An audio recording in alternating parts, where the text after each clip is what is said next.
Subscribe करें हमारे YouTube channel साधना gold को और पाएं वीडियोस सबसे पहले।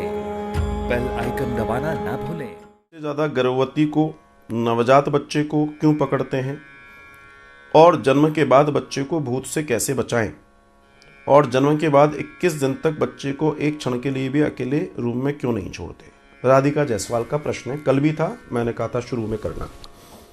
देखो राधिका, पहली बात तो भूत प्रेत कह लीजिए या नेगेटिव एनर्जी कह लीजिए, जो आपको कहना है आप कहिए।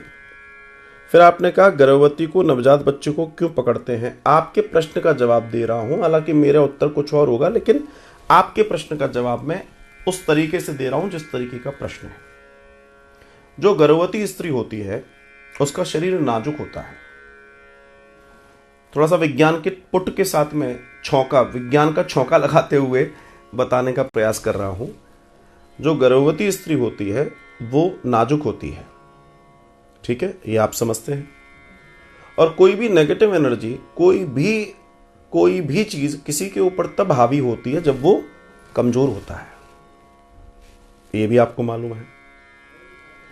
तो गर्भिणी स्त्री जो होती है वो कमजोर होती है और उसमें बल कम हो जाता है, और वो एक बच्चे की केयरिंग में अपने दिमाग को लगाए रखती है और सॉफ्ट रहने का प्रयास करती है।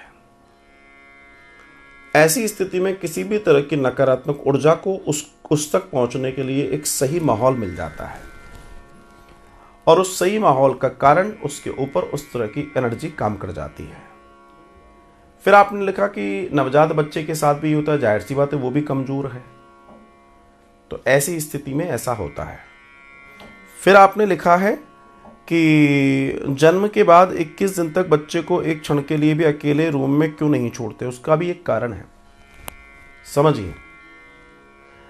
बच्चा जो पैदा हुआ है उसके शरीर में अभी गर्भ की गंध है, गर्भ से निकलने के बाद उसमें गर्भ की गंध है। बहुत अच्छे से समझिएगा मेरी बात को।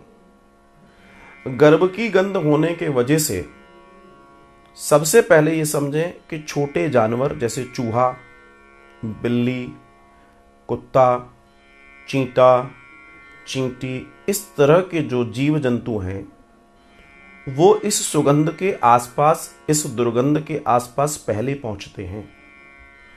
ठीक इसी तरीके से नेगेटिव एनर्जी भी, क्योंकि उसमें से स्मेल है, अभी एक स्मेल है उसके अंदर। ये स्मेल लगभग महीने भर रहती है, लगभग 20 दिन रहती है, लगभग 21 दिन रहती है, और सूतक पातक भी चलता है।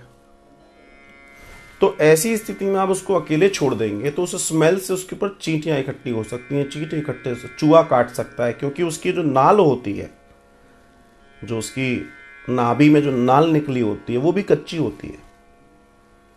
तो चूंकि मांस है, खुला मांस है, उस खुले मांस को भी खाने के लिए कोई चूहा, कोई छछूंदर, कोई कुत्ता, कोई बिल्ली लालायित हो सकता है, बच्चे की जान को खतरा हो सकता है। इसलिए नियम बना दिया कि इन्हें अकेले नहीं छोड़ना है। अब इसको आप धार्मिक दृष्टि से देखें या इस तरह की दृष्टि से देखें, basically this is the reason.